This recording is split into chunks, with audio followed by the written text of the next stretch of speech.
participating. All right. My name is George Sell. I'm editor with Lodging Magazine, and I thought perhaps we could start by everyone introducing themselves. Mark Shalala, Senior Vice President of Upscale Development at Choice Hotels. Malcolm Davies, founder and senior managing partner at Way Capital. We represent entrepreneurial sponsors involved in institutional type transactions. We raise capital for them, and we have a big focus in hospitality sector.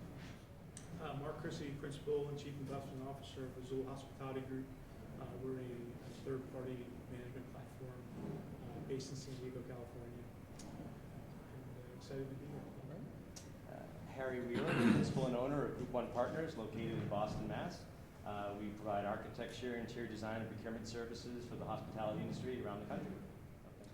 Rachel Nyman. I'm a managing member with Lincoln Asset Management out of Portland, Oregon. We are a fourth generation hotel management as well as ownership company. Have been in the business for almost 50 years. And I'm Janis Cannon, Senior Vice President of Upscale Brands for Choice Hotels. Terrific. The evaluation of potential sites for development and some of the criteria that are involved with that. Was wondering if we could speak to some of those aspects that we look about in the site, the demand drivers that we look at, right, and also the types of areas that we're seeing growth or looking to develop in. And I suppose we could start with some comments from Mark on his approach to that. So from the brand development perspective, growing upscale brands, right? We're targeting an upscale customer, and what we find is that a bunch of things have to come into play for it to be a successful project. One, the real estate has to be located in the right location market. For a couple reasons. One, it also needs to be purchased by the developer at a basis that works, right? So it's a hard combination to find a great location at a basis that works for the project to come through and provide the type of returns that developers are looking for these days.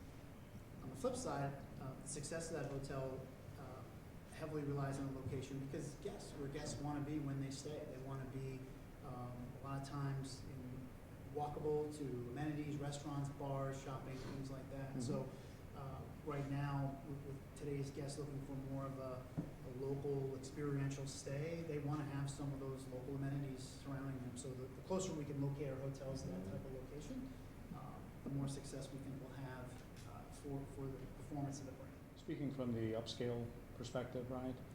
Did anyone want to add something on their criteria that they look for in development sites, maybe from outside and upscale perspective? I mean, look, I think the biggest factor today is just underwriting not only your land costs, but also your true vertical development costs.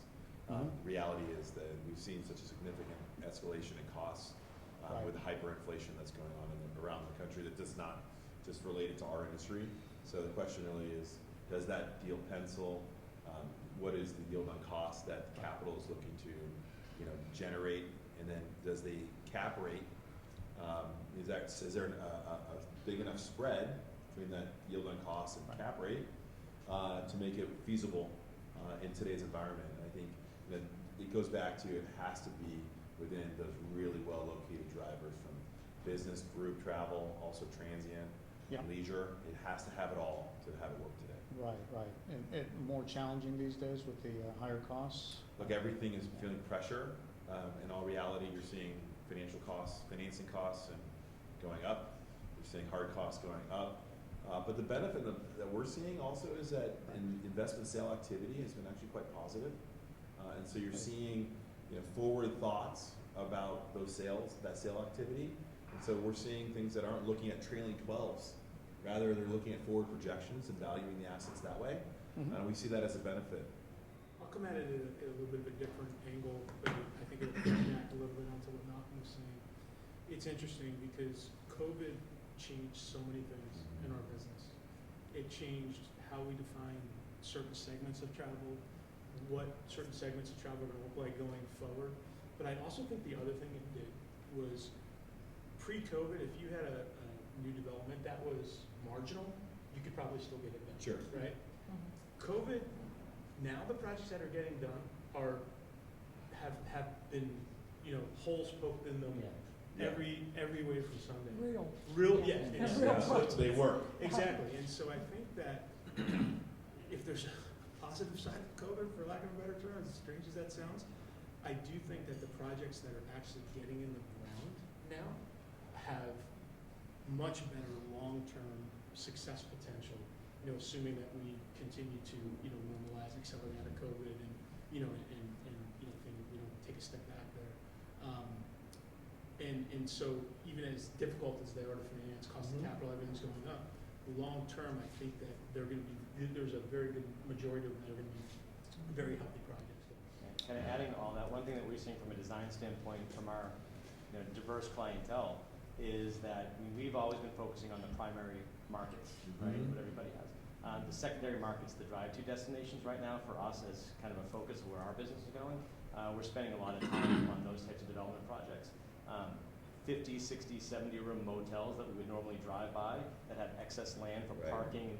Now they're not great, but great development opportunity. COVID has allowed that, a secondary market, to become a great drive-to primary choice for vacation, leisure, even some potential business if it's 30 minutes from a major urban hub.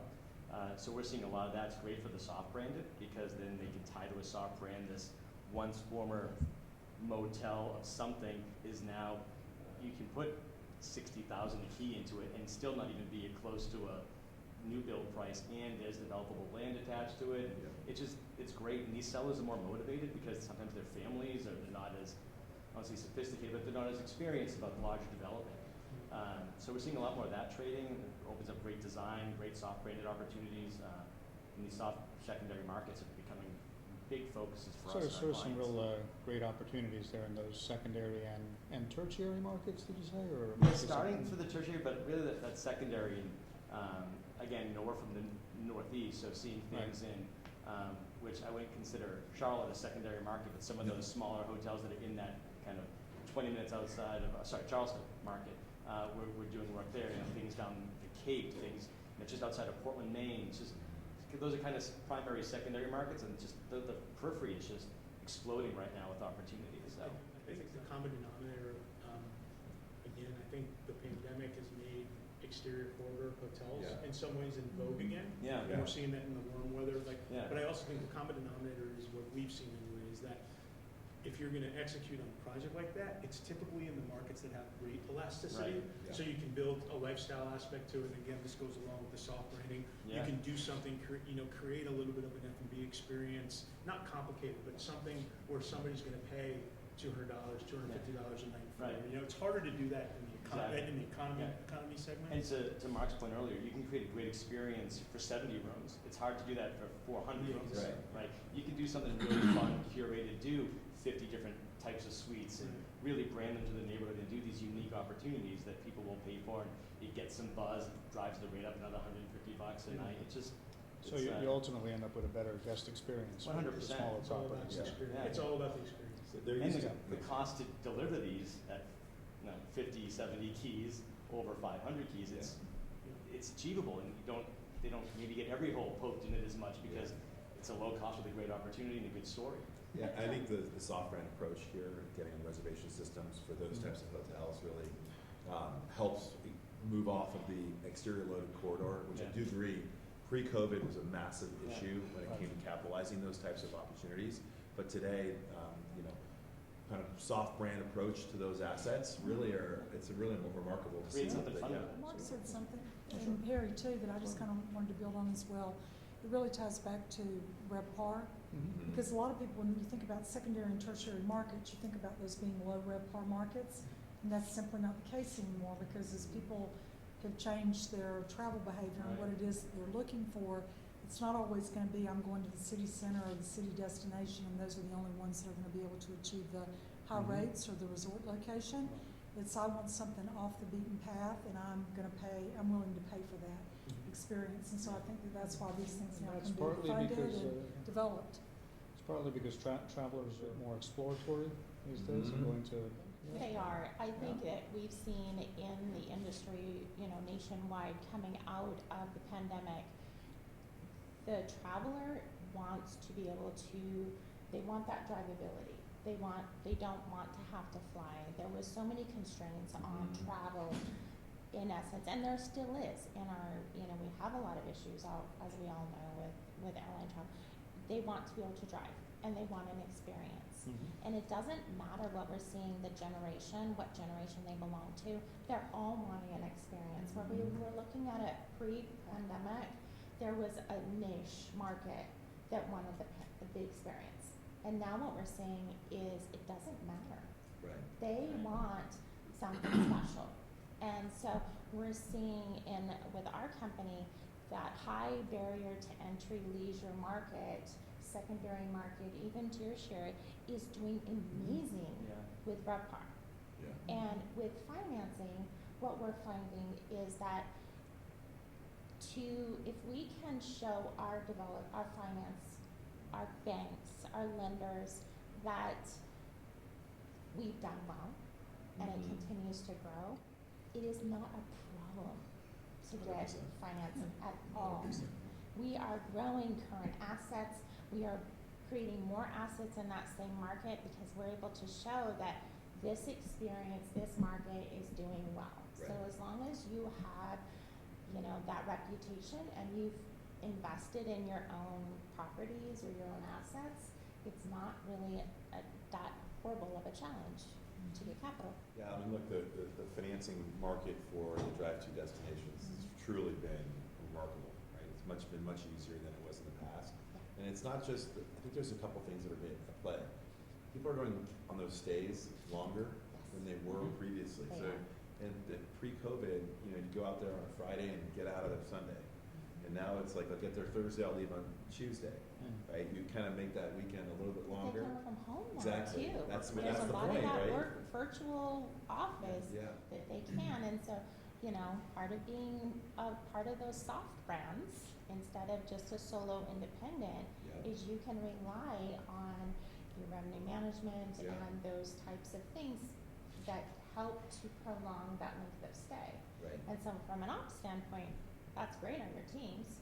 You're not Yeah. turning those rooms, it's less impact on your bottom Yeah. line, right? Mhm. But no, the length of stay is much longer. Yeah. It's wonderful. That's right. Yeah. I was out, the American family during COVID got back in their cars and hit the highways They in a did. huge way. Yeah. Just to kind of hit on what I believe Harry was saying earlier, the opportunities that are coming to us with soft branding on the Ascend side have been really interesting. Mhm. You go to a West Coast market where there's really, really tough entitlement with the Coastal Commission Sure. and other approvals that you have to get through locally. And you've got that 50s style drive-in motor port with a 2-story, single loaded facing the pool. We would, from a brand perspective, we would normally never look at that. And these opportunities would be brought to us, we'd go to committee and look at them like, I don't know, look at this product. And I'm like, well, what's the RevPAR? They're like, $190. The upscale Yeah. competitive set is running at $190. And this location is 2 or 3 blocks off the beach in a sort of a regentrifying beach market that's becoming cool again. If we get the right sponsor who's going to go in and spend the right type of money to kind of bring that nostalgia back in a cool, relevant way and really do a good job with the renovation, that can be an absolute Yeah. Yeah. home run. Getting into low basis and driving rates like that in a market that's really hard to get And into. those assets are incredibly well located. Oh, yeah. Oh, yeah. And that's where the brand comes in really important because you have to get it right. If it's fake and it's just not there, it's going to be 1, 2, and done. But to create that timeless nostalgia, And where I think the connection, the magic happens is being affiliated with a major brand company. yeah, Normally, if you were traveling and you were going online looking at that type of hotel, you'd be like, what am I going to show up to? right. But when it's under a major brand company, they know there's going to be consistency. Yep. They know there's going to Yep. be processes in place for cleanliness and all that operational criteria that our hotels have to meet. So there's that comfort of booking and stuff. Speaking of what's attracting the modern traveler to hotels, and as Rachel, you were talking about how they want to explore more other markets, the trend towards looking for really local, indigenous experiences, so we can touch a little bit on property design here, right? And expressing that through the brand. I know the Cambria brand, really ties in properties to their location, and perhaps, Harry, you could, talk a little bit about that from a design Sure. perspective of ways of achieving that, right? while still having the signature of the brand there. Yeah, I Right? think it's, so it used to be, right, you would just change the art in the room and that would be, and we're local, right, we have local art. It's gone far beyond that, you know, guests are becoming much more sophisticated. I blame HGTV and like all these other things. Everybody thinks they're a designer now. But it's true, there's ways that people expect and things that people expect based on being able to Google anything and you know, just the access of information, the expectations are much higher, right? So, you know, when we start that design process, again, whether it's our brand like Cambria that has the flexibility to keep its brand identity but allow changes of flexibility in the design, or it's a true soft brand, you know, we really kind of immerse ourselves in that market to try to figure out what's there may be that one piece, maybe it's oysters or shellfish if you're on the East Coast or something, okay, that's one thing. But what are the other 2 or 3 things that the neighborhood is known for? And let's really focus on that and bring something that's not like the #1 found item, right? Let's find something that people get in and go, wow, this is great. I never knew about this place. And you know, how can we tie to local communities, local restaurants, local food and beverage? You know, in a few of our hotels, we've had success doing local beer taps, right? Where they team up with a local brewery. Everybody's got 10 local breweries in every town now, right? So we have a few of those now. It's a beer garden in the courtyard area.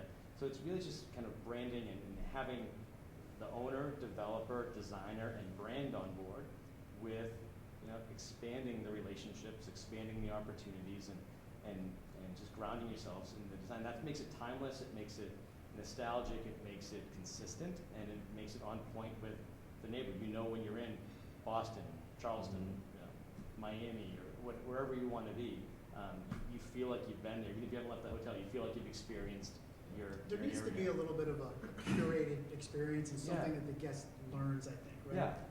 I'm not the biggest wine connoisseur, but I know there's some folks at the table that are. You go to a winery and they tell you the story and there's history behind it. And when you taste the wine, it tastes better. Then you order like a case of it and bring it home. It never tastes as good as when you hear that story for the first time. So I think hoteliers and designers, when they're building these hotels and trying to build in the local elements, the guests will read through just the local artwork, half trying to be local. Yeah. You really have to go that extra step and try to tell that story. There's history in all these buildings. There's history in all these towns, cool, unique facts that people want to learn when they travel, and that creates value for them and kind of a vibe at the hotel that they want to come back and visit. I'll tell you something that we've been doing more and more in the last probably 2 or 3 years is typically as designers we would open the property with the team, with the owner and developers, and you know it's open, we go ribbon cutting and we're gone. We've been asked to do training, like on staff with them. Why did this come up? Why were these decisions made? What brought these colors? Why did you choose these materials? What was the story and the narrative? And write a script or the storyboard like the person describing the wine. Right. You know, why there's these things in the hotel, so that way it's on point with everybody checking the guests in, and now they can deliver that story. Now it will change. It's like the telephone tag game, right? The next time 15 people say it's going to be a little different, but that's fine as long as the basis and the roots are there. Why this property came to be and why the name of the hotel is what it is, and it's not the Cambria, if it's the XYZ brand. It's that storytelling. That's what people really love. You're so correct on the storytelling. So for us, that is why we fell in love with the Ascend collection, is because we were able to create our story. We were able to create this identity, or when we brought our independent into the collection, it already had its story. So it had been in business for 2 decades. It had a loyal following, it was beachfront, and it had this amazing story already. And we've opened some others that were transitions from a choice or another brand, and we've been able to be very creative with architecture, with adaptive, reuse of construction materials, or historical, or even within our family, a history. We renamed one after one of our founding partners, and our CEO's grandmother. We've named it after her, and we have her picture in the lobby. So we have been able to do that. We found, starting from the beginning, not just with construction, but with marketing, like the logo. Like we have an artist that we tell the story, and the story comes through in that. So we have a local artist that comes in and has their blown glass in the lobby, and it's just that creative element. But that's what we're all looking for. So I always make the joke with our team that we are, as the capital financing and equity providers, the first customer of the hotel. So when we put the offer memorandum together, we want to make the opportunity compelling, just like you would for the traveler to stay at the hotel. And so if we can go into the markets and tell that story that's got a unique attribute to it, that isn't something just like the hotels down the street, you know, it's much more compelling, and it actually allows us to either drive more creative debt financing, generate equity investment opportunity interest, right? The reality is that you have to have that story, that dynamic to it. In essence, we are really that first customer. We've got to get that first customer in the door, which is actually the money to do the project. And Harry, you mentioned something interesting, if I understood you right, that more of the staff is kind of trained to know the story behind the property design, so that if a guest asks, they can talk about it? Yeah. That's interesting. So it's that point where, you know, why is the name of the hotel this? You know, whether you're asking the front desk person or the person wheeling your luggage to you, it's nice if they understand that. I mean, they're the ambassadors. Right. Truly are, right? I mean, they're you know, you can check in once and you may spend 10 minutes at the front desk, but day-to-day people, whether it's maintenance staff or housekeeping, those are people that the guests are going to see all the time. Right. And if they believe in it, it's going to show through with how they carry themselves. And if they can tell the guests, and the guests, you know, will say, hey, I, you know, talked to the housekeeper and she told me X, Y, Z of the property, and you know, the blown glass in the lobby. Now I can go to the local artisans in the square and see the person that made the glass that's in the chandelier in the library. They just love that, and they feel like they're just part of the family. Here's your challenge as a brand. Mark and I were talking about this before lunch. So everything you're describing is 100% accurate. But when you are elevating the cost for the experience, you're elevating the guest expectation for the experience. And so as you're continuing to grow these portfolios, there has to be an emphasis on, are you aligning the operator with the project? Because you have to have culture. You know, if it were me and I was growing a brand like you guys have been doing successfully, I would really be saying, okay, on the operator side, what sort of culture does the operator have to instill this into this property, energize this into this property? So everything you're saying, starting with the front desk and down to the housekeeping staff, that is something that has to grow organically. Like it just doesn't fall off a shelf.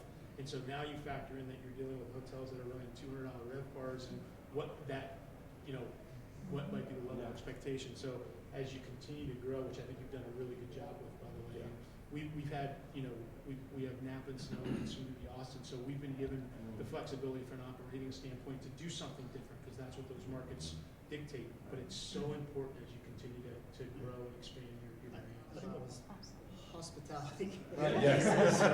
This industry has gotten so commoditized and focused on, you know, with the influence of the institutional investor coming in, which we love, and we grow our brands. Sure. It's all about the numbers and what they get in for and what they get out for. And I think in some cases, with these institutional investors, they acquire a management company that may or may not deliver that culture within the hotel. And that culture, that hospitality you're talking about, makes a difference in that hotel, you know, barely breaking even against their competitive set or blowing them out of the water. And I wish there's so many more points of return for that investor if they would invest in the hospitality.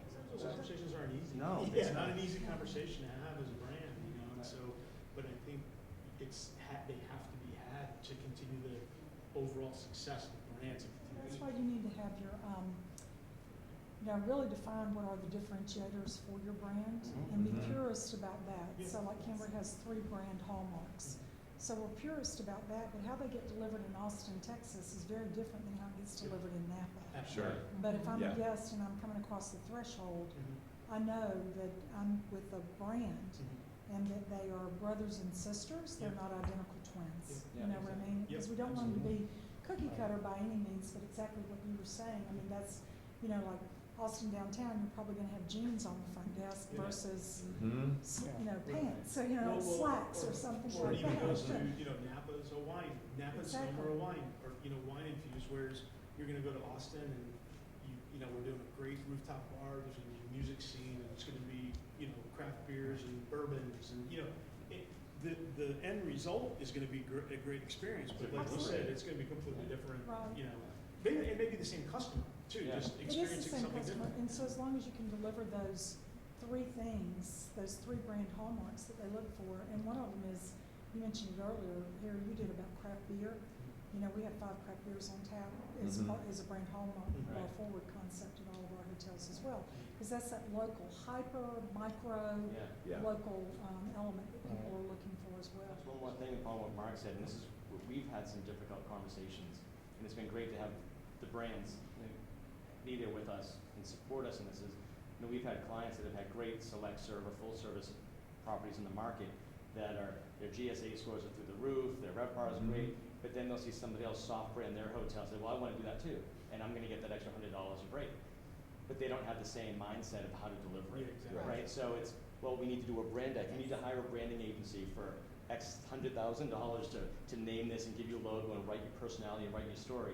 I want to do that. Right. Like, I just want to, can I just put the soft branded sign on it?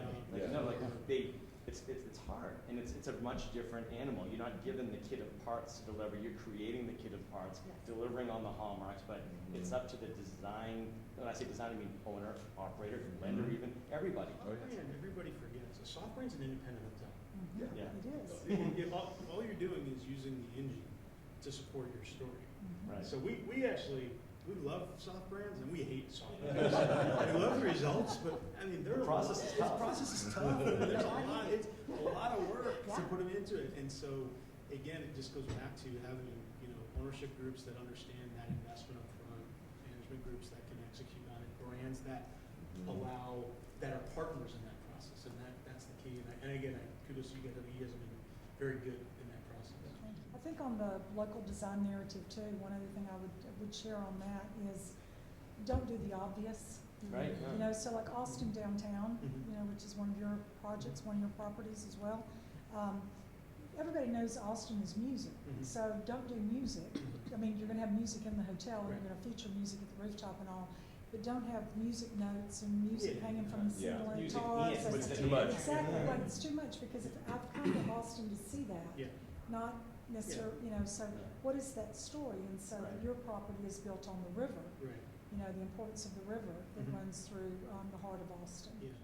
It's amazing when you hear all of you speak, because in the capital markets in the world, it's always, okay, just tell me what the NOI is going to be. Okay? I don't really care how you get there, Yeah. right? I mean, it's amazing when you sit there and say, wow, just get there. And what you're talking about here is really how you get there. But it also goes to show you in hospitality versus other asset classes, how subjective it's the little things that make it work, and why it's complicated, and why you have to have the best of the best involved in it, because there are many small things that you can do that can really affect positively and So negatively. it could be a little bit of added cost to localize the design as opposed to going with a cookie cutter, but it sounds like you're getting a great ROI on it. It's a lot, Yes, it's experience. more than a little bit. It's, when you get done It's with more. branding, scripting, Yeah. Yeah, custom design, it's an but investment. it's a justified investment. Oh, absolutely. sounds If it's like. the right market and you do your homework and your research and you understand, again, it goes back to, in my opinion, it goes back to pricing elasticity. You know, if you're fighting upstream on a price elasticity model, then it might be hard, but if you can identify the right pricing Yes. elasticity, then absolutely, it's 100% worth it.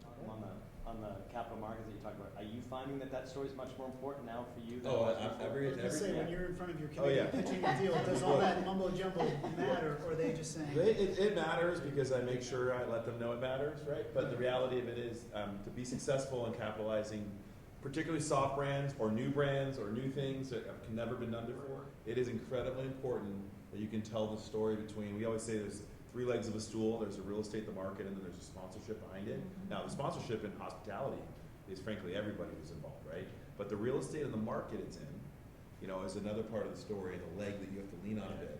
So in essence, yes, yes, and yes, but we really focus on just making sure that we can make, they believe it and know what's gonna happen. You know, and that subjectivity is massively apparent in this industry, because that subjectivity is why people do projects and do deals, and why they believe in them or not, because somebody believes it. If it's something that's just on the numbers, they can make a decision of doing that project or not based on the same number. That's why I think so much money is attracted to the hospitality industry, smart money, because there is that gap of, versus like doing multifamily, right? You're gonna punch it out, it's gonna relatively be the same. Yeah. Whether you're at this level of finishes. With hospitality, you can swing for the fences on some projects and have a chance to hit it out of the park because of those intangibles that you're talking about. And the one thing about the hospitality business, as well, not to steal Malcolm's thunder really on the capital, but different than multifamily. We're one business, we can change our rates every day. Exactly. So, Yeah. so we're the one business where inflation, I mean, I can make an argument, inflation is not a negative for our business. I don't wanna go on record saying it's positive, but. Don't worry, they're just filming. Yeah, because you've also got inflation, you've also got inflation on the bottom that you're dealing with on the expense side, but, that's why I think capital continues to be interested in our business. I can tell you, COVID hits, the world ends, and we're the fastest to go down, but we're also the fastest to go up here, and we are in a great spot right now in our trajectory, just as an industry. But it's really remarkable. You're still seeing capitals who a year and a half ago was like, oh, we'd never get back into hospitality. They're like, now they're calling me and going, okay, I think it's time for us to get back in. First topic, we have new builds and challenges with new constructions right now with, the higher materials costs or construction costs, the rising interest rates, and you got supply chain disruptions and all these challenges, right? So maybe you could talk about best practices to face all these challenges from a financing perspective. So I'll give some great analysis about how we're getting projects capitalized. And the reality of it is you're spending time there's a lot of capital at play that will go into a lot of projects. To your point, from permanent finance market, as long as your stabilized NOI is looking pretty attractive, a tremendous amount of activity, frankly, relatively not that bad of pricing, nothing's as cheap as it was before. Construction is this part that we spend an awful lot of time with, and how to get those projects done. I'll give you an example of a deal we closed last month. It was a $137 million project. We put $37 million of retail capital that was invested through a crowdfunding company that came into the project. We used a life company execution for the construction financing. We went through getting the project done, capitalized, and then we had a massive cost escalation right at the last moment. Everybody, the lender and the equity groups, came in with more capital to complete it. In this market, It's a volatile market. Volatile market. Yep. In this market, there's never been a hotel that's ever traded for the number of the cost basis of this asset. And so privately, I had questions about why, how did we get this done? And the reality was we have faith in this market, we believe in this market, we know where this market is going. And I think that's a little bit what's going on in the market today, which is projects are getting done at the highest cost basis that they've seen, even if the comp set doesn't show that it's actually at that cost basis. So in that sense, why or how? There are things happening in the industry that we're seeing. All the older hospitality stock, if you haven't seen this, but there's a huge hotel to multi-craze that's going on out there for older hospitality assets. Those are coming down and being converted to multi, which in essence is great for bringing in more new hospitality assets in a certain market. I'll just tell you that project was in Salt Lake City, but I was also involved in hotel to multi conversions in that space, in that market, where we took off 384 room keys, and that converted from a hotel to multifamily. So when we did 225 keys, there was already 384 that were taken off market. So in that sense, you're seeing some of those types of activities occur. The other part of it is just inflation. To your point, those numbers are going up. So revenue numbers we're projecting are much higher than they were even 6 months ago, 3 months ago. And so, of course, we're constantly redoing our figures to be able to get those figures to work. I think what's happening right now, like literally as we speak, is developers are recognizing that we're moving into a new stage of this cycle. For 12 years, in the run-up to the pandemic, we had, at least for about 9 of those, double-digit RevPAR growth. And then it started to flatten right before COVID hit, and then it fell off a cliff. And now it's back, and it's coming back, and all these reverberations are happening. But over a period of 10, 15 years, an upscale select service asset, if run correctly and built correctly, should run at a 35, 40% NOI margin. Yes. And our extended stay hotels run into the 50%.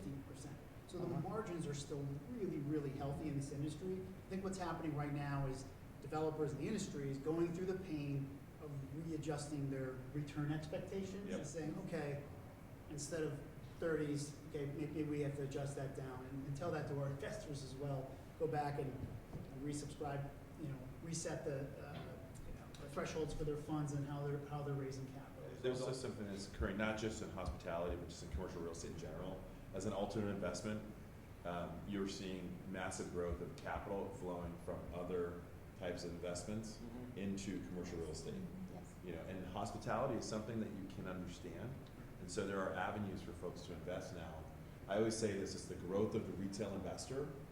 That is something that we all should be paying attention to. And the reality of it is people understand hotels. They understand hospitality.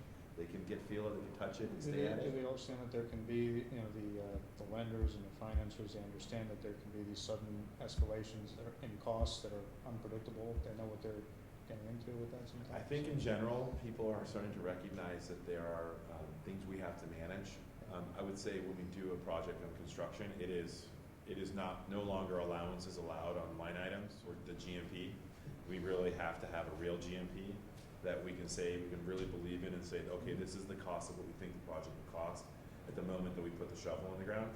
It used to be that there were allowances in those GMPs. Right. And that's kind of going away here, which means that we have to work much more closely with our contractors and with folks to actually make sure that we can deliver. To your point, of all the cool things we're adding into the hotels, the finishes and everything, we've got to go bid that stuff out. We've got to really make sure that those costs are in check. Yeah, and readjusting the expectations, not so much on the cost threshold and returns, is the timeline. Yeah. Right. I was actually just going to mention that Yeah. with the supply chain projects. Yeah, projects would normally start, and you could get your financing locked in on a GMP with allowances at a design development level. Exactly. Now it's, no, get the permit, I want to know the project's gonna happen, Yeah. finish your CDs, bid it hard, 5 people, show me the data, Yeah. and then we'll make a decision. So Yeah. it's taking an extra 6, 8, 9 months to get across the finish line, the bidding's more difficult, and then you run into supply chain where, can these people deliver, and the problem that we're seeing, and this is where the only point where I get negative right now is just because of the construction market,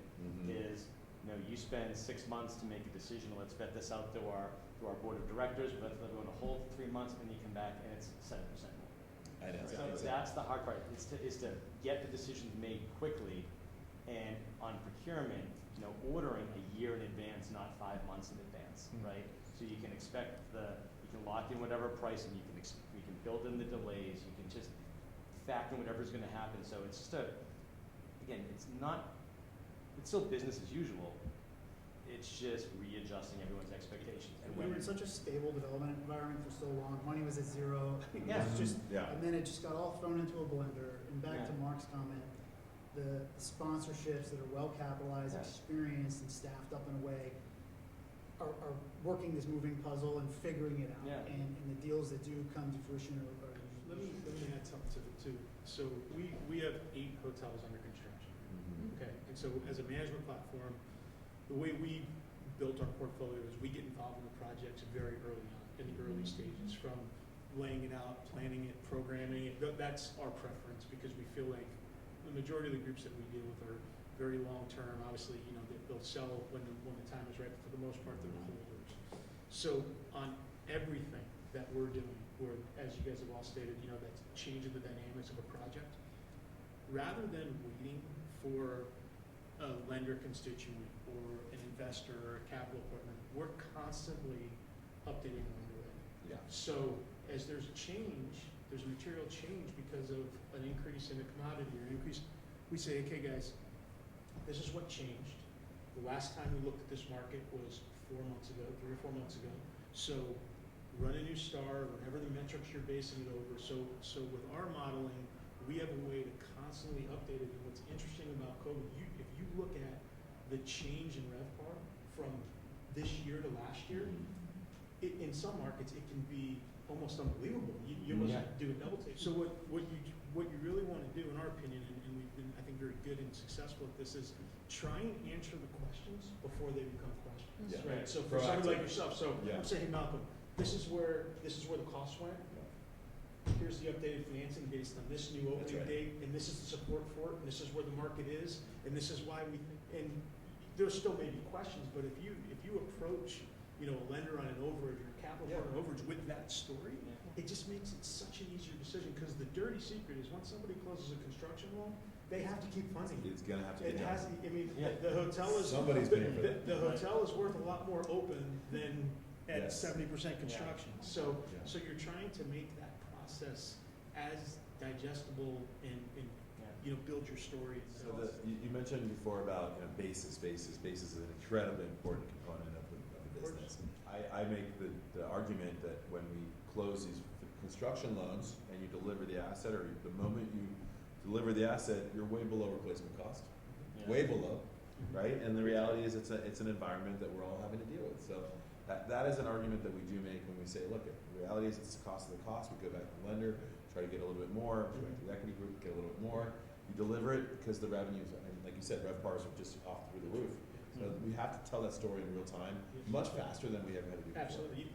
The days of just saying, hey, here's my pro forma, and I'll tell you when it's open 18 months from now, because nothing takes 18 months anymore, Yeah. is way beyond. You're having so much interaction and so much dialogue during the process, and if you put an emphasis on that, you can get through the process, and it's important to get through. And what you're doing is you're resetting expectations every. Well, even as the EOD moves out, Mhm. your payroll cost, it's not just your interest payment, Everything. it's everything that moves out as And- well. So and- that's and- what we're seeing as well. And we're adjusting, and you're adjusting all of those metrics, kind of going forward. It goes down to the relationship, right? So, not having the dirty secrets, right? Having everything exposed, Yeah. having everything on the table, being at the table, whether it's completely open, transparent. Yeah. When the next deal comes and it's harder to do, and you're looking at your lenders and everybody like, hey, these guys have been nothing but transparent, honest, Yeah. they did what they did. Yeah, it went 15% more than expected, but no fault of theirs, they updated us every Yeah. month. That's right. Let's do another project with them and take the It's risk, that- right? It's that relationship. So Yeah. it builds on that, and that's how ultimately deals always get done, Yeah. right? It's especially in these harder markets. I like what Mark was saying on expectations. As we have come out of pandemic, and like you were saying, Mark, everything has changed. Like we've wiped the slate, it's all new. So just as long as there's debt transparency and and just resetting that expectation, we have found that going to lenders that we know. Yep. We have that relationship. And I think that is so key in this dynamic right now is you have to have those. And as long as you have it and you maintain it, like you said, transparency is key. Yep. And expectations. We've always said the equity, when in the equity markets, it's all about, it's like a marriage. So, it's a relationship. It used to be that debt was more transactional. It's just, you're not really married to your lender. But I would tell you today, you're kind of married to your lender. So you want to make sure that you have a great relationship. So we do a lot of, Match.com, as I can say. Yeah, there you go. And things that we wouldn't have to do before because we're like looking at the numbers, you're just a lender, et cetera, et cetera. The lender has to know the sponsor extremely well. And the reality is we just start those relationships early rather than when the opportunity arises, because by then it's already too late. Yeah. The lender's the biggest part of the project. When you look at true capitalization, your lender's your biggest partner. Yeah. Right? Most times in Yeah. the project, they're the biggest Yeah, partner. absolutely. So you want to keep them in the loop on what's going on. Yeah. You want that transparency Yeah. because things come up. So that's the most important relationship then. But also there's the relationship with your suppliers, right? And being transparent, and if they're having, or if they anticipate disruptions, or so you can It's harder. be ahead of the game. It's right? it's harder for them to anticipate the Harder. disruptions. Yeah. It's very, because they're typically relying on a supply chain that Yeah. somebody else is, committing to them, and that could change. So it's just, it's funny. We say GMPs, but it's a tough market It's to a be tough- guaranteeing Yeah. a line item. Now, and then you had mentioned something about, 5 bids. It's so time consuming to Yeah. bid right now. Yes. Right. It's so we deal with contractors and subs that are like, look, if you're looking for 5 bids, we're passing. Yeah, we don't have time. We don't have time. Like we're too busy trying to manage our pipeline. So I'm not I'm not sure what the right or wrong answer is, but there's Right. so many dynamics. It goes to down the relationship, which builder do you build it. trust in the Exactly. market? Yes. Yep. A stud is a stud is a stud, a countertop's a countertop, right? Is this guy gonna stand, or woman gonna stand behind me Yeah. at the end of the day when there is a problem and figure it out with me? Yeah. right? Whether that's, that's our issue with picking on procurement aspects, right? Millions of dollars going into a new build, and, you know, a lot of our painful phone calls lately are, you know, sorry, your lamps were supposed to be there today, I know you're opening next month, it's gonna be not a week, it's gonna be 4 months. Or right? how about, we can't tell you when. Or we can't tell you, we're gonna Or run you open the to container and it's not in lighting, there. yeah, You're we're missing gonna run to the point. lighting.com and find you Right. 200 replacements, Yeah. and it's gonna cost you X, but it's the only thing we can do, and we're sorry. Right. And again, he keeps saying, keep coming back to the relationship, but it's our clients who with the issue know us and saying, okay, well, they didn't forget to order it, That's right. right? This isn't their fault. Right. This is the best they can do, let's figure it out and get through it, right? I have to call my lender and ask for another $50,000 for temporary furniture, but we'll get there, right? We'll get the hotel open Or we because, have to tell the brand Yeah. why we don't have the spec lamp or the spec, Yeah. but we're basically saying, guys, but let's be reasonable here. We can still have guests with us, Yeah. right? You know, so it goes all the way down the Yeah. line, like or it's. you comment earlier, an open hotel is a lot more valuable Well, than a closed, Closed right? one, Yeah, like Well, the opening process has changed as well. You know, like you're saying, what a brand would approve, Mhm. like what is BES and what's AES, you know, what you're Yes. gonna allow to happen before and what you're gonna allow to happen after. And there has had to be more flexibility in that. Yeah. We've seen that with Lincoln Asset. We opened an Ascend during Yeah. 2020, during COVID. And I will say that the Ascend opening teams were, I don't want to say lenient, but they were very open and broad-minded because we couldn't procure, Right. right? It's sitting on a ship somewhere. I don't know. It's Yeah. stuck in customs for the next It's 6 probably, months. it's probably long range. It's probably off the coastal. I think I Yeah. might have seen that, yeah. I saw yeah, it when I yeah, took yeah. off. But, Yeah. you know, I mean, you're sitting there and you're like, I finally have my CFO, I'm ready to go, but I don't have this piece. And it was, they're like, oh, we'll just put it as the after entrance system, you let us know, send a picture. But that's key, that's that relationship. Yeah. And we were talking about your lender. Mhm. I agree, but I also think your contractor or your construction company has to be your partner. Absolutely. Yeah. So we have, you know, seen some benefit with sticking with one. Absolutely. Yeah. Even though the cost, we didn't bid it, It's totally. but I know who to call. Right. Yeah. If there's a problem, Mhm. Yeah. my team knows who to call. Yeah. And we can have those really Yeah. difficult, transparent conversations of, okay, try again, really? Right. But also, my lender knows that the company, that relationship is, Yeah. as you were talking about the triangle, That's right. is they know my contractor, my That's right. contractor knows the lender, That's and right. they all know us. Yeah. And it works. And in this market, to continue that is best for us. I think if you have a very good contractor that has capacity, you know, I always tell contractors, I always start, so I want you to make money, I don't want you to get rich. That's what I tell them. Yeah. So everybody needs to, everybody needs to make money, but if you have the right contractor Yeah. and they've performed for you, Yes. and then you say, okay, now I'm gonna go out and bid it out, they're gonna kinda look at you and Yeah. go, Wow.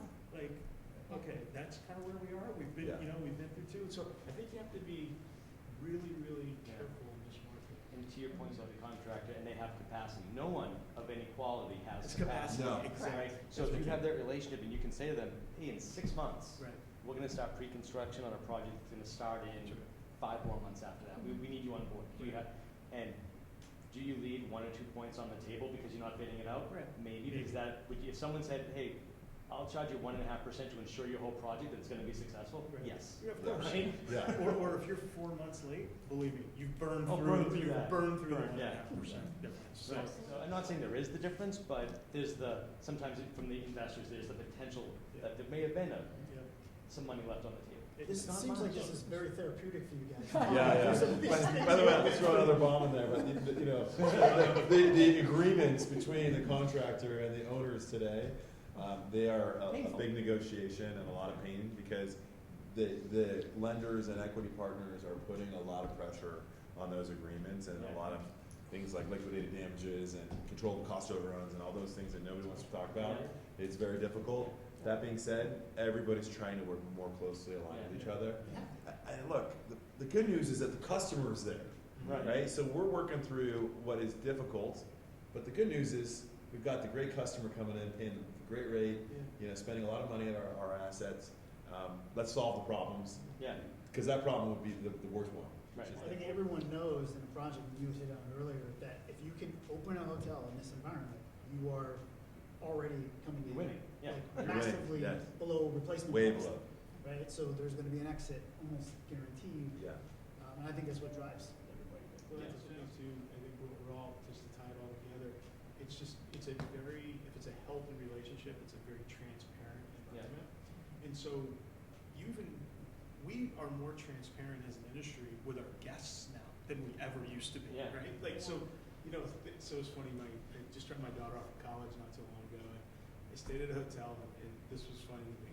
When I checked in, they handed me something that said, by the way, if you're staying 4 nights or less, you get no housekeeping. It's not even an option. Like, there's no housekeeping available for you. I kind of chuckled because I didn't care anyway, but we would have never handed that letter out before March of 2020. Like, No. think about it. Like, you guys would have been defaulting them. The guests would have been crazy. Now you just read it and you're like, okay. Yeah. But they're like, but by the way, if you need this, this, and this, don't Yeah. hesitate to come down. So the transparency on delivering the realities of where we are with guests and kind of, it's unprecedented. The technology's allowed a lot of that too though, Mark, because like, using the text platform that we have in the Yeah. hotels and all, Yeah. guests are in control, they're completely empowered, when I need you to clean my room, when I need towels or whatever it Yeah. might be, food delivery, that they really got that capability where they didn't have that in the past, and that's driving guest satisfaction as well.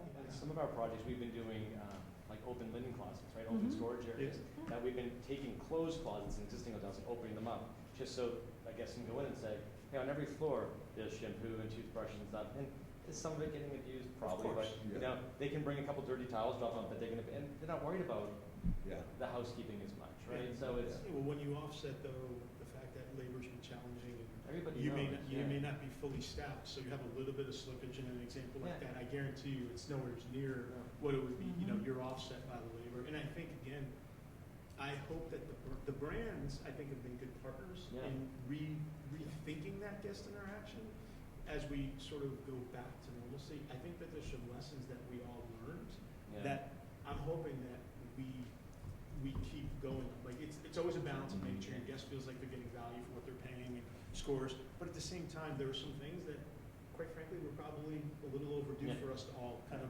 evaluate as an industry. So it'll be interesting to see where that continues. I want to see the guest be empowered and be in demand, in control of, what it is and when they need it, versus like jurisdictions, Yeah.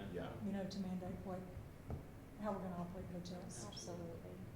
Mark, I think you said it, we're coming back to hospitality, right? When you have to have that, hand out that card that you're not gonna get housekeeping, it's that opportunity that the person who's handing you the card can have a conversation with you about it Right. and just have a discussion. Yeah. And it's not good or bad, it's just another point where the brand can interact with the guest and say, hey, we're on this together, we've been struggling, but if you need anything, Yep.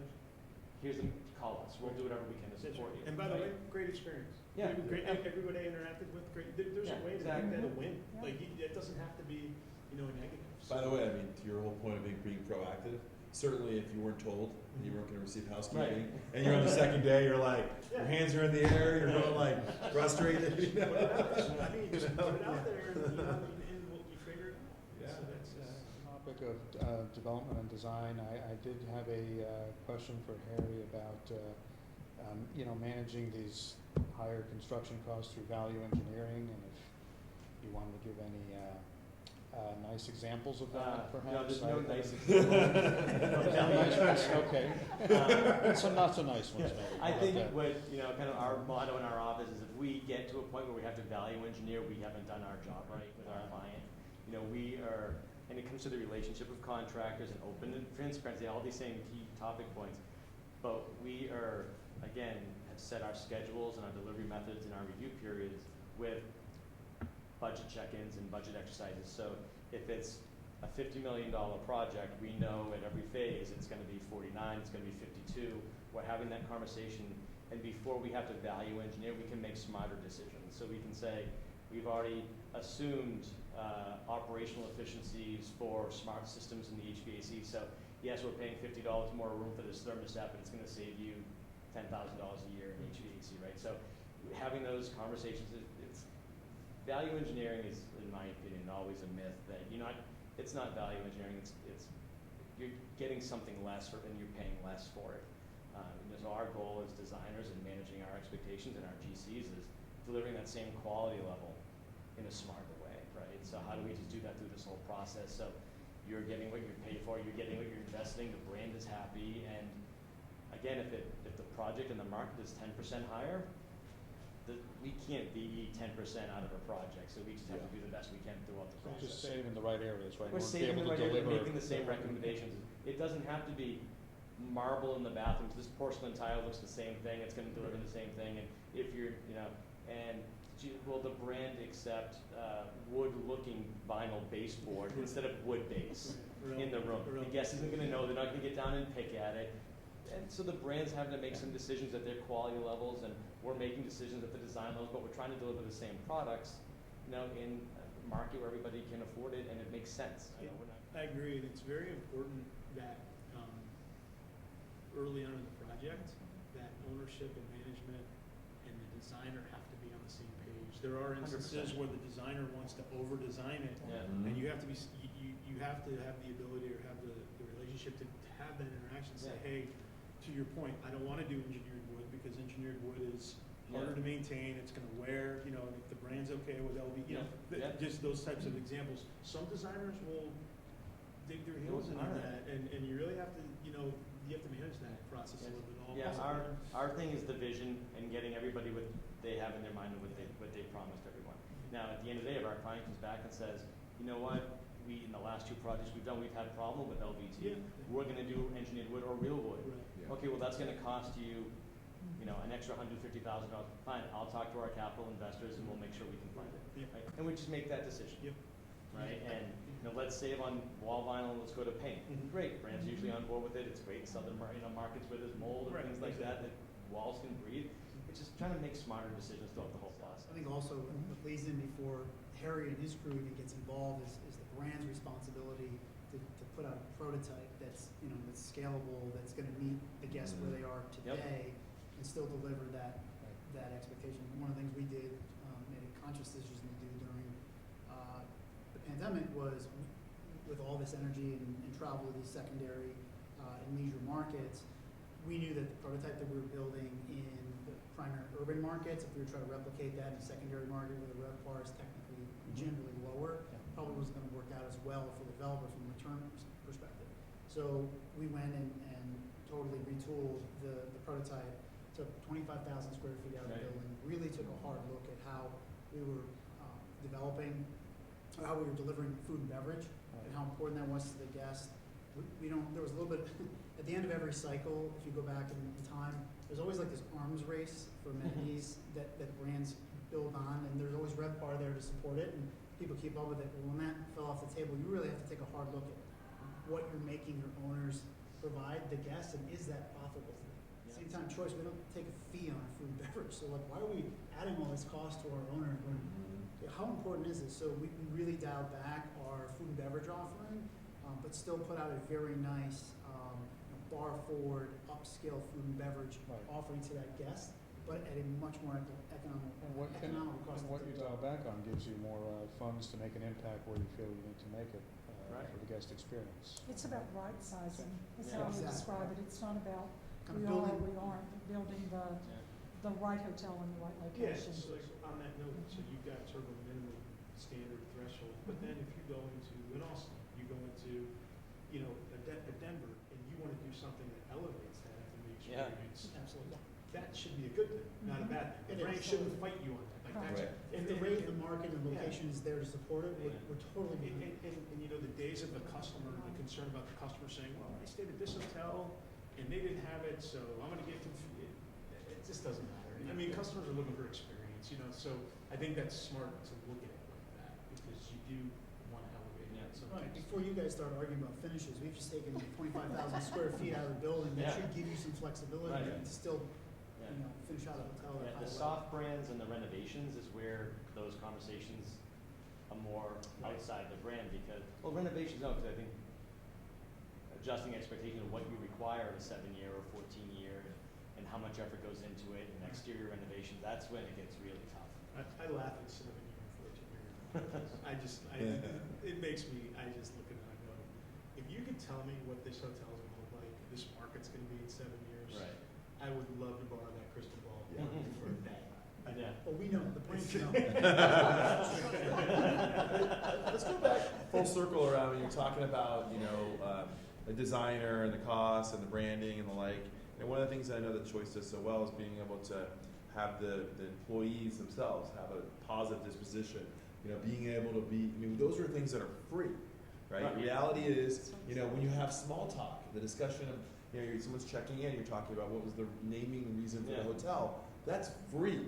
Free. Once you train it, right? Yeah. Train this concept. And so the reality is, all these things we talk about that from a VEing or cost escalation, you can get that back Oh, with just having huge. great employees and folks that have a great positive demeanor. Yeah. Culture. Culture, yeah. We re-looked at that entire, they're not a front desk team. Right.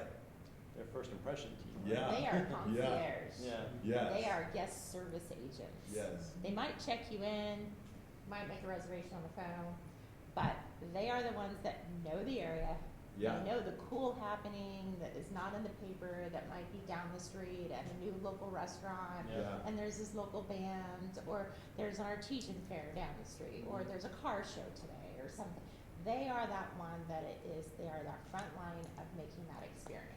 And I love how you said training them on the story, Yeah. Yeah. because I'm gonna take that one home. Please. Yeah. Yeah. But you do, it's like when we opened our one that we named after one of our founders, we trained every single one of why it was called that, and who she was, and what she was like, and, it does. They are Does. not front desk agents. No. They are So concierge Rachel, there. has your training process evolved It to has. become more, Yes. have them be more knowledgeable and interactive with the guests, I guess, on certain things that they didn't used to be? Yeah, so we utilize, obviously, with amazing support out of Choice Hotels with their Choice University, we utilize that. That's a standard. They have to complete all their Choice U training before they even touch our front desk. And then we get them out into the community. So routinely, we are budgeting to send them out. If there's a new local restaurant or if there's something happening, we're sending our front desk teams out Right. to Interesting. experience, That's to really get into the community. Right. They are volunteering with the chamber. We get out and do all sorts of things around the holidays, community service events, and really getting them more out and immersed in their communities so that they can create that really genuine experience. It's not fake. Just not there to check somebody in. No. You're Much trying to more do than everything you can. that. I think collectively, as operators, developers, owners, brands, we have to make it attractive and cool to be in this industry again. And Mhm. anybody can go on YouTube and see, people at the front desk getting abused, and so Mhm. that's a moniker that we've got to get away from. We have to attract talent. Our industry is one of the few industries where you can get in at an entry level and move up a ladder very, very quickly, Yeah. and to a point where it's unbelievable what we pay, some of our managerial positions. And so that's a story that I think collectively, brands included, we have to start telling that story again. I get that, there was beautiful pools and people sitting poolside, but I'm waiting for the brands to collaborate and start talking about there's so many great case studies of young people that have gone through our industry and have changed their lives. Like, we should be telling that story. And it's hard for us to tell that story because we're small, but, there's a lot of bigger platforms to do that kind of stuff. HLA has started an initiative to try and do exactly that, with really just repositioning, like you said, trying to evolve the brand that the industry has. I mean, what our reputation is currently, which even if you look at like universities and all like hotel programs, enrollment is down. So we're going to have a bigger problem in 5 to 10 years, Mhm. with managerial type of positions. And so AHLA is really trying to pull the industry together so that we can tell a much bigger, to your point, much bigger brand story or industry story is a better term to We- use, we- about why this yeah. is a great business to be in. We have to approach our industry like it's its own trade, Mhm. in my 100%. opinion. Oh, yeah. You know, it's because Yeah. it's a different industry. People are staying with you overnight. The interaction is different. Yeah. You know, it's different than somebody going to a restaurant for an hour or two. When we reinvent how we define our associates in our industry, that's when I think we'll really, really make progress. And if we're able to kind of approach it like a trade, I think that will be a big. What's so unique about our industry, I think it sets us apart, is, you know, let's say you come in on the operations side, entry level, and you work your way up a little bit, but then you realize, hey, you know, I really have more interest and passion about the finance side, or the construction side, or the architectural side, Yeah. or food and beverage. There's 10 different streamlines heading up that you can jump to and learn and get into, you know, find your passion within the industry that I don't think every industry offers. No, No. it's No. here's the real secret from an operating standpoint, which I know you'll know. Just off the record. Once you have a really good associate, and if they are starting to show a desire to looks, you don't let that associate get out. No. Right. No. Yeah. You do not let Yeah. that. You're like, okay, what do you want to do? Yeah. Where do you want to go? What do you like? You want to move? That's you know, there's Every Azul employee, after they see this, is going to come to Yeah, the yeah. office and ask for We have a up or out, you know, scenario. You're either going up or you're probably out. So you mean you're going to leave me, you know. So I've got to find a pathway for you. Well, Mountain, your point word free earlier, I mean, to keep people and, Yeah. and have good culture, have great experiences, have a company that you feel vested in. Yeah. To create that feeling is free. Free. Right? It's just how you want to operate, and Yeah. especially in this market where we can't find people.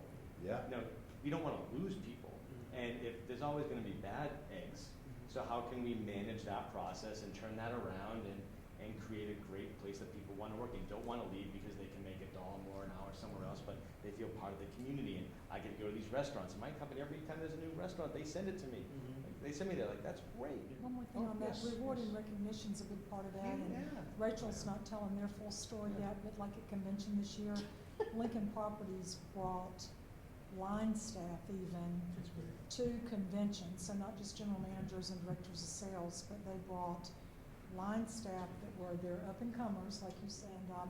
They rented a disco party bus and That's drove awesome. around That's Las awesome. Vegas and had special meals with them, and I It's guarantee culture. all these Yeah. people are still there, aren't they? They are. Yeah. And Janice is correct. We went above and beyond, Gretchen. But what we found is there was an analogy that I was given years ago by another. This is my second career, so it's called fill your cup, right? Because we're all vessels. We That's right. all know this. We don't automatically fill our cups. It's gone. It's gone. And so, really, all the executive team at Lincoln Asset looked at our GMs. We looked at our AGMs and a couple of our line staff, and they were tired, and they needed to see that they were more than just on that property. Right. And they're exhausted. Pandemic was It's exhausting. been exhausting for us. So Exhausting. exhausting. So we took them. We went to was in Vegas. We picked them up in a bus. We took them out, and you know what? A couple of them, one of them had never flown. I was going to say, you might find someone that's never been on a plane before. We did. Yeah. That was interesting. And, you know, bless their hearts, they did a great job. But they all went back with this light in their eyes and Yeah. went into summer with all these new great ideas. And the best part is they were now a team. Yeah. And so as they're regional, I think they're all like siloed still. No.